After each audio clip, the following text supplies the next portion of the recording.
پاکستان میں بچے بچے کو خبر ہے کہ بچہ بچہ یہ جانتا ہے کہ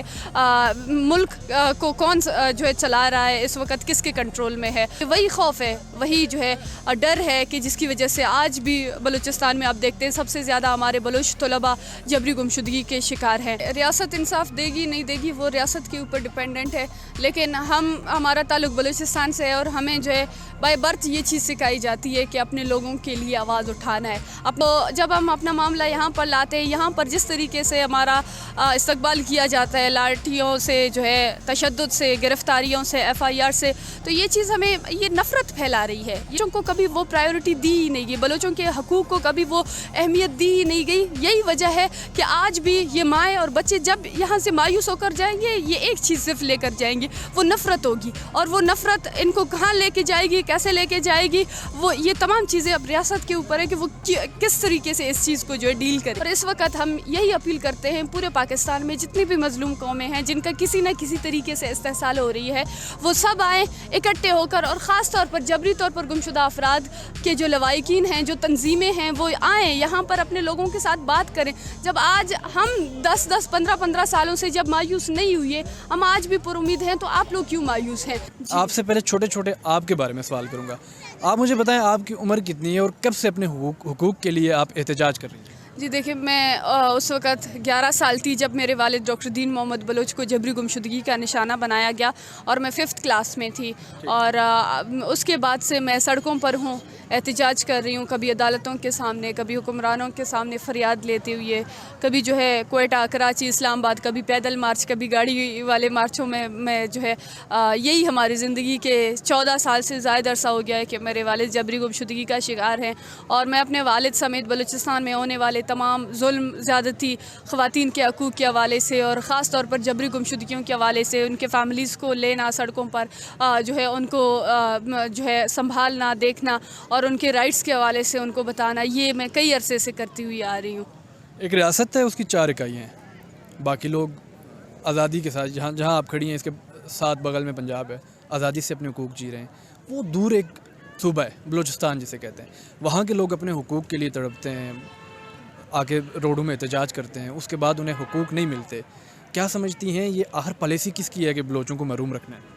دیکھیں, ظاہر سی بات ہے اس وقت پالیسی پورے ریاست میں کون پالیسی ساز ہے, یہاں پر اختیارات کس کے پاس ہے, یہاں پر جو ہے جو بااختیار لوگ ہیں وہ کون ہے. یہاں کی سیاسی جماعتیں, یہاں کا وزیر اعظم بھی کہتا ہے کہ میں بلوچستان کے معاملے میں, میں لاپتہ افراد کے معاملے میں بااختیار لوگوں سے جا کے بات کرتا ہوں اس معاملے کو حل کرنے کے لیے. تو اس بات سے واضح ہوتی ہے کہ جو ہے اس مسئلے کو حل کرنے والے وہ قوتیں ہیں جو سامنے نہیں آتے, لیکن اس وقت اس جو ہے پورے پاکستان میں بچے بچے کو خبر ہے کہ بچہ بچہ یہ جانتا ہے کہ ملک کو کون جو ہے چلا رہا ہے اس وقت کس کے کنٹرول میں ہے. تو بلوچوں کو ان کے جو ہے حقوق سے محروم رکھنا, بلوچوں کو پیچھے رکھنا, بلوچوں کو تعلیم سے پیچھے رکھنا, بلوچوں کو ان کے حقوق چھیننا, میں سمجھتی ہوں یہ ایک پالیسی کے تحت ہوئی ہے کہ بلوچوں کو, کیونکہ بلوچ ایک پڑھا لکھا طبقہ ہے, بلوچ سوال کرنا جانتی ہے, بلوچ جو ہے بولنا جانتی ہے, اور یہ وہی خوف ہے, وہی جو ہے ڈر ہے کہ جس کی وجہ سے آج بھی بلوچستان میں آپ دیکھتے ہیں سب سے زیادہ ہمارے بلوچ طلباء جبری گمشدگی کے شکار ہیں. تو اس وقت اس ریاست کی ایک جماعت ہے جسے تحریک انصاف کہتے ہیں, اور کہا جاتا ہے کہ سب سے زیادہ ووٹ ان کے پاس ہیں, ان کا چیئرمین جیل میں ہے, ان کے کاغذات جو ہیں وہ مسترد کیے جا رہے ہیں. تو ایک ریاست کی سب سے بڑی جماعت کے ساتھ اگر ایسا ہو رہا ہے, ان کو انصاف نہیں مل رہا, تو آپ کیا سمجھتی ہیں کہ بلوچستان کے لوگوں کو یہ ریاست انصاف دے گی؟ دیکھیں, ریاست انصاف دے گی نہیں دے گی وہ ریاست کے اوپر ڈپینڈنٹ ہے, لیکن ہمارا تعلق بلوچستان سے ہے, اور ہمیں جو ہے بائی برتھ یہ چیز سکھائی جاتی ہے کہ اپنے لوگوں کے لیے آواز اٹھانا ہے, اپنے اوپر ظلم, جبر اور استحصال کے خلاف بولنا ہے, اٹھنا ہے, آگے بڑھنا ہے. تو ہم یہی کر رہے ہیں ریاست سے. دیکھیں, 14 سالوں سے جب میں میری زندگی کے 14 سال, میری زندگی کے بیشتر سال جب انہی سڑکوں پر انصاف مانگتے ہوئے, انصاف کا مطالبہ کرتے ہوئے گزرے ہیں, مجھ سے بہتر میں سمجھتی ہوں کوئی جو ہے مایوس نہیں ہو سکتا اس ریاست سے، اس ریاست کے اداروں سے، لیکن پھر بھی آج ہمیں دیکھتے ہیں ہم پر امید ہو کر ہم احتجاج کر رہے ہیں. ہمیں بارہا جو ہے مایوس کیا گیا ہے، ہم بارہا سڑکوں پر آئے اس وجہ سے کہ ہمارا جو کاز ہے وہ سب کے سامنے، وہ حق پر ہے، سچ پر ہے، انصاف پر ہے، اور ہمارے جو مطالبات ہیں وہ جائز ہیں. اور جب تک ہمارے مطالبات جائز ہیں، ہمارے لوگوں کو غیر قانونی طور پر ماورائے عدالت قتل کیا جاتا ہے، ان کو ماورائے عدالت اٹھا لیا جاتا ہے، غائب کیا جاتا ہے، ان کے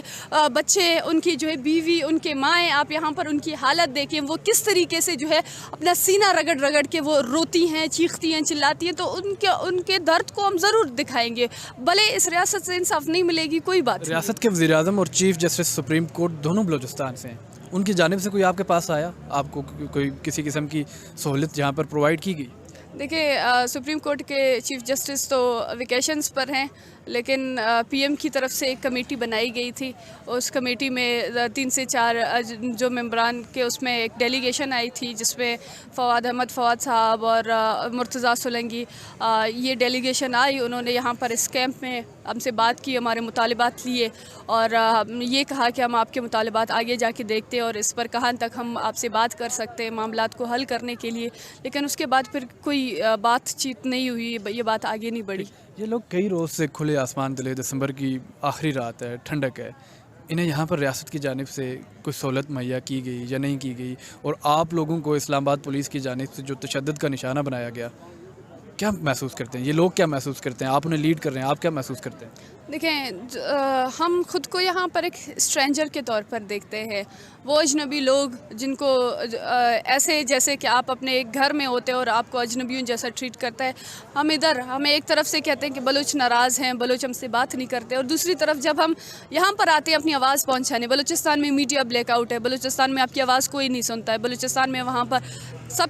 سب لوگ جو ہے اس ایشوز پر کہتے ہیں کہ ہم بے اختیار ہیں. تو جب ہم اپنا معاملہ یہاں پر لاتے ہیں، یہاں پر جس طریقے سے ہمارا استقبال کیا جاتا ہے، لاٹھیوں سے جو ہے، تشدد سے، گرفتاریوں سے، FIR سے، تو یہ چیز ہمیں یہ نفرت پھیلا رہی ہے. یہ جو مائیں ہیں، یہ بچے ہیں، بیویاں ہیں، ان کے ذہن میں مزید وہ نفرت بڑھتی جا رہی ہے. سب سے پہلے آپ نے ان کے گھر کو برباد کیا، آپ نے ان کے گھر کو ویران کر دیا، ان کے جو ہے لخت جگر غائب کیے گئے ہیں. آج تک یہ سب ایک اجتماعی اذیت میں ہیں. سب لوگ جو ہے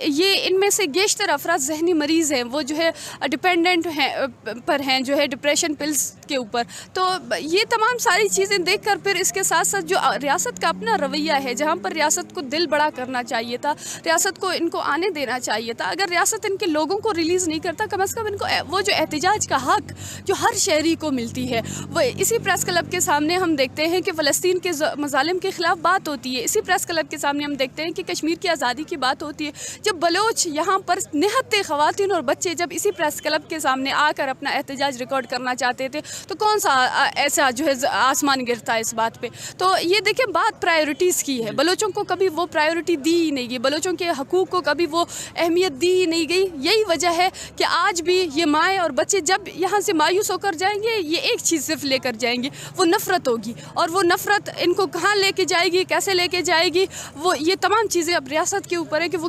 کس طریقے سے اس چیز کو جو ہے ڈیل کرے گی. سمیع بلوچ، کراچی سے کشمیر تک عام لوگ جو ہیں وہ آپ کو سپورٹ کرتے ہیں، ان عام لوگوں کے لیے آخر میں آپ کیا پیغام دیں گے؟ دیکھیں، ہم وہ مظلوم قومیں ہیں جو دہائیوں سے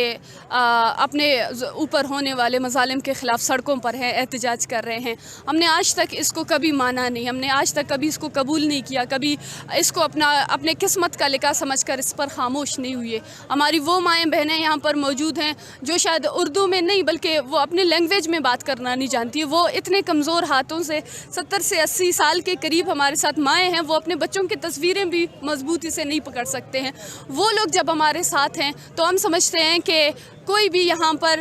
بات صرف جو ہے طاقت کی نہیں ہے، بات کمزور اور طاقتور کی نہیں ہے. بات یہاں پر یہ ہے کہ کون اپنے اوپر ظلم اور جبر کو جو ہے ڈینائی کر سکتی ہے، کون اس کے خلاف اٹھ سکتی ہے. اور اس وقت ہم یہی اپیل کرتے ہیں پورے پاکستان میں جتنی بھی مظلوم قومیں ہیں جن کا کسی نہ کسی طریقے سے استحصال ہو رہی ہے، وہ سب آئیں اکٹھے ہو کر، اور خاص طور پر جبری طور پر گمشدہ افراد کے جو لواحقین ہیں، جو تنظیمیں ہیں، وہ آئیں یہاں پر اپنے لوگوں کے ساتھ بات کریں. جب آج ہم